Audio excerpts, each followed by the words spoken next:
Welcome back to the Jeff Fox Show. We are holding it down as we continue with New Edition Week here on the Jeff Fox Show, man. I'm so excited. And we're going to go to the Real Man Block guest line. We're going to speak with Chris Morrison, who's a host at the Hoopers Log Podcast at NBALead.com. And you can follow him on Twitter at the Hoopers Log and at the Real Chris M13. Chris, how you doing today? I'm doing good, man. How you guys doing? Doing pretty good. Thanks for joining us this afternoon and taking time from your busy schedule to join the Jeff Fox Show. Going to chop it up and go around the world of round ball, so to speak. And I guess we can start right now with the defending champs, man. Is what's going on with LeBron and the Cavs, man? They seem to be in a tailspin right now. Well, what's fascinating is I've been doing some research and stuff with NBALead.com, and what's been going on is, 2 years ago in 2015, they went through a similar situation where, in fact, they were at 19-20 and just lost to two back-to-back teams between the Suns and the Sacramento Kings, which obviously last night they lost to the Sacramento Kings, and they weren't looking too hot. And the problem with that team then was chemistry and obviously getting Kevin Love in the mix. This year, that's not the case. Kevin Love's playing great. Kyrie Irving obviously scoring 49 a couple nights ago, and LeBron's still doing LeBron things. I think the problem is LeBron's got 45 minutes. He played 45 minutes last night. He's averaging one of the highest amount of outputs when it comes to minutes in his career. And I think overall the defense, it's the role defense, not overall the starting lineup, but when those role players come in the middle portion of the game, I think there's a big-time lackluster affair there for the guys in Cleveland. Do you think this could also be LeBron seeing the light at the end of the tunnel? I mean, he's aging a little bit. He's still, to me, the best player in basketball. But when you look at the age he is right now, I think Kobe won his last title at 31, Jordan at 35. Could LeBron be thinking about how much time he has left, a little more than the other guys? I don't think so yet. I don't think so quite yet. He's 32. He just turned 32 about a month ago. The guy is still at the peak of his prime. He's at the very tail end of his prime. He's getting there.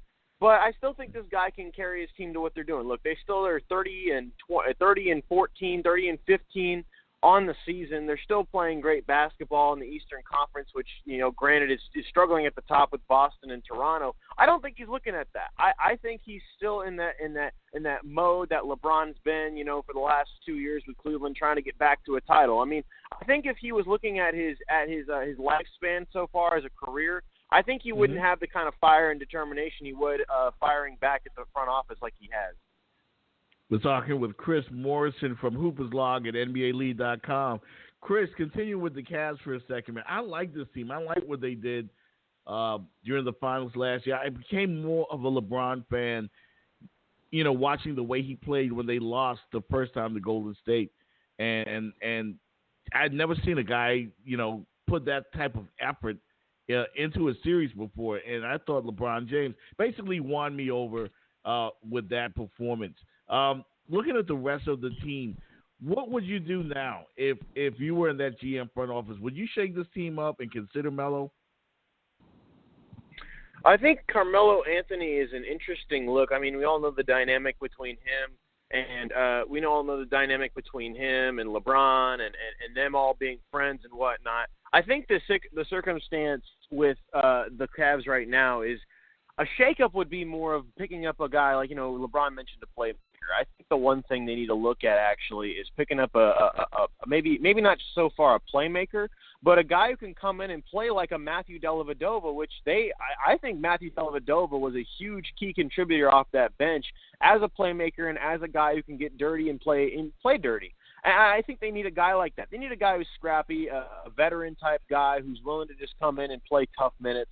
That's what they need right now, because right now the rest of that team coming off the bench is not playing with the effort that I think LeBron James is looking towards. That's something that I would say they need to look for. Yeah, I mean, and you mentioned it. He said he needs a playmaker, and I'm looking around, and guys like, Jameer Nelson come to mind, and you mentioned Matthew Dellavedova, who just seemed to fit perfectly, on that team. Could it be that, LeBron and Griff, the guys in the front office, probably should just wait this thing out and, let guys get healthy, let, JR come back and see where they are from there? Or would you rock the boat? I've made that distinction that I think this is more of a J.R. Smith being out of the rotation than we think. But at the same time, J.R. Smith's out for another 2 months. You got 2 months to deal with this. And again, they've lost 6 of their last 8 games. They have not played well in this new calendar year. And I think what needs to happen is I agree with you. There needs to be kind of a balance. They need to wait it out to a degree, but at the same time, on top of not just waiting it out, but they need to figure out a way to ruffle some feathers, at least the front office does, or even Griffin or whoever in that GM position, either Tyronn Lue or something, needs to ruffle some feathers instead of LeBron and say, hey, guys, if you're not willing to step it up and play your game, February is open market, and we're willing to get rid of guys now. And if that doesn't ruffle feathers, then I think that's when they do start making some moves. I think this team does need to wait it out a little, but at the same time, you can't wait too long, because if Toronto and Boston start picking up some speed and grabbing some momentum, who's to say that they can't find a way to get some guys at the trade deadline and find a way to even elapse Cleveland if Cleveland doesn't make a move? So it's a balance. And I think for the standpoint of Cleveland making that balance and finding a way to keep themselves, playing at a high level, I think it goes both ways. So I hate to be the scapegoat in saying that, but I think it does go both ways. Interesting. You can follow him on Twitter, folks, at @TheRealChrisM13. Chris Morrison, Hoopers Log at NBALead.com on the Jeff Fox Show right now. Let's go to New York, man. Carmelo Anthony needs to get the hell out of New York, says Stephen A. Smith. And it sure seems that way when you look at what's going on between him and Phil and the whole uncomfortable situation that they find themselves in. How is that going to end up?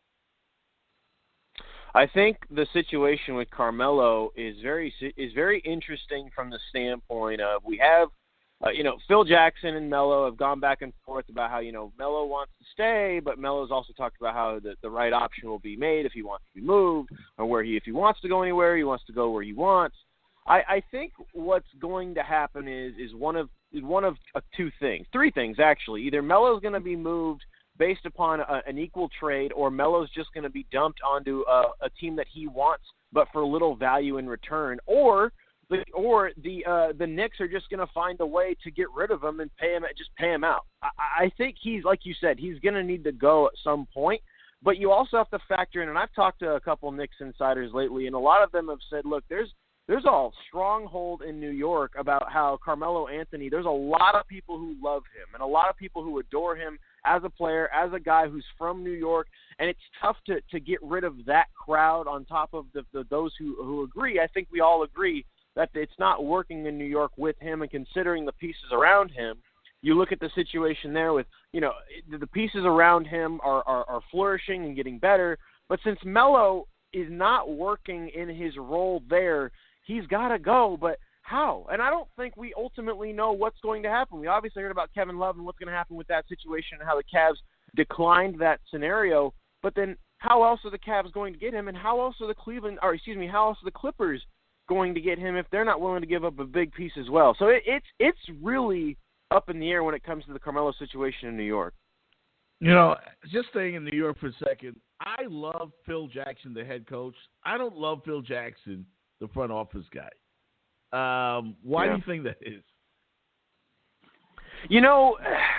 I think Phil Jackson, and a lot of the conversation about LeBron saying Greg Popovich is the greatest coach of all time, discussion's been up in the news lately, and I think we can't discount Phil, and obviously we know where LeBron was going with that to a degree, kind of throwing some shade at Phil, but I agree with you. I think Phil as a coach is an unbelievable manager of talent. Look, you can't deny the fact that he had MJ in the 90s and Kobe and Shaq in the 2000s and obviously Kobe and Powell in the late 2000s, and he found a way to make that work. And I think he's great at doing that and managing talent. I think the problem is when you get into that general manager role in that situation, you got to have a firm foot. Phil has never had a firm foot other than from the standpoint of the coaching position. And I think when you coach and when you GM, it's a whole separate scenario, and I think Phil Jackson trying to make it work in New York is an exact replication of how difficult it can be to transition from the coach position to the GM, because as a GM, you got to hurt some people's feelings, and you got to find a way to step in and say, no, this is how it's got to work. This is the way it's got to be, end of story. I don't think Phil has that type of leg in him when it comes to the GM position. As a coach, whatever, he knew what to do. He knew what buttons to push. I don't think he understands what buttons to push on top of. I don't think he's willing to make those buttons push because as successful as he's been, I don't think he's the kind of guy to be motivated by doing that type of thing. So I think that's the situation with him in New York. And again, I agree with you. I don't like him either as a GM in New York. It's just not working. Yeah, it's certainly not working out there. Chris Morrison, Hoopers Log podcast host at NBALead.com. Follow him on Twitter at TheRealChrisM13. Chris, in the Eastern Conference, man, two teams that I really like outside of the Cavs, even though I don't think anybody is really seriously going to threaten LeBron. But I do like the Boston Celtics and Isaiah Thomas. And the Atlanta Hawks are surprising me some nights.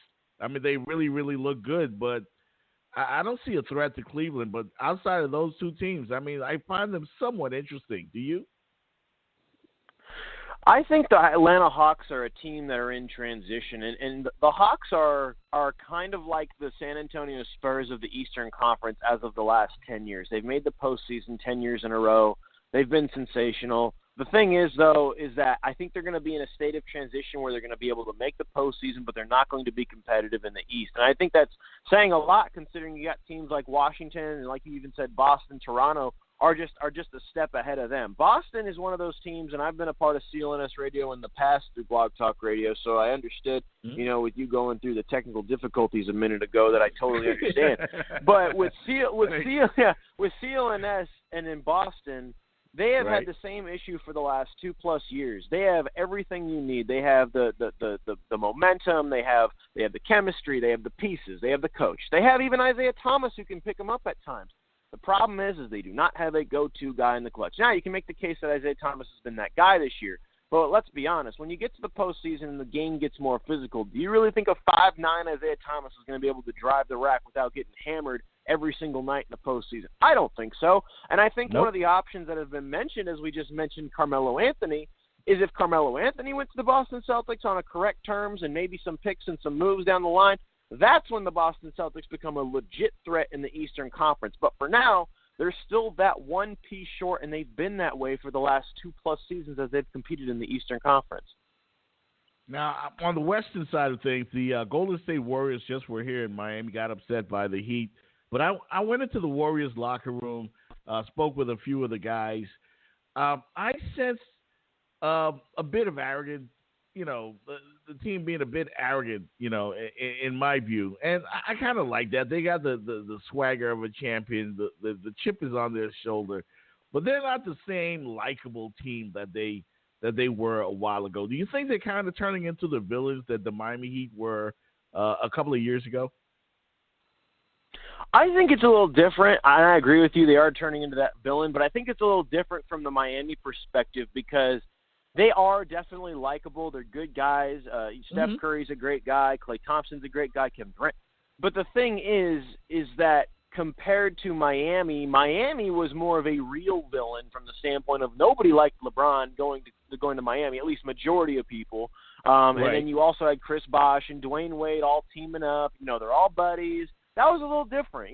This team and the other thing, too, was it wasn't just those three guys in Miami. They also had a whole bunch of veterans jumping on board trying to just grab a championship. Ray Allen, Shane Battier, you listed Chris Birdman Anderson. You got all these guys kind of jumping in trying to win a championship, whereas in Golden State, you got four superstars on that team, but you also look at that depth in that bench. Away from Andre Iguodala and Sean Livingston, it's a bunch of young guys, JaVale McGee, young guys who really have not been in the limelight for the longest time in their career. So it's a little different from that perspective as the role players, but overall, they're definitely the villains. They're definitely the team that everyone's gunning for and that people don't like. I mean, if you just saw this latest player voting in the All-Star game, people do not like this Golden State Warrior team. I mean, Klay Thompson, in my opinion, is a top 5 guard in the game, or at least shooting guard in the game. And then when you talk about, how he got voted in for the All-Star game, eighth in shooting guard voting. I mean, that's all you got to know from the players. They do not like them. So Yeah, and I think Steve Kerr hit it right on the head the other day with his comments. Do you think that the league will probably revisit this whole way of selecting the All-Stars for this game? Because it certainly does seem like guys go in with an agenda. Oh, I agree. I mean, you look at the fan voting. The fan voting's been a joke the last 2-3 years. I think the players don't take it seriously. And I think there should be more onus on the media and everyone who's been watching these games and watching these players. I think that's where more of the weighing of this entire voting process should go, because a lot of us who watch this game on a nightly basis, daily basis, who keep up with it all the time, we know what's going on. We know who the best players in the game are. The players, like you said, have an agenda. The fans are all kind of voting for their favorite players and whoever's popular, which I guess goes into it a little bit.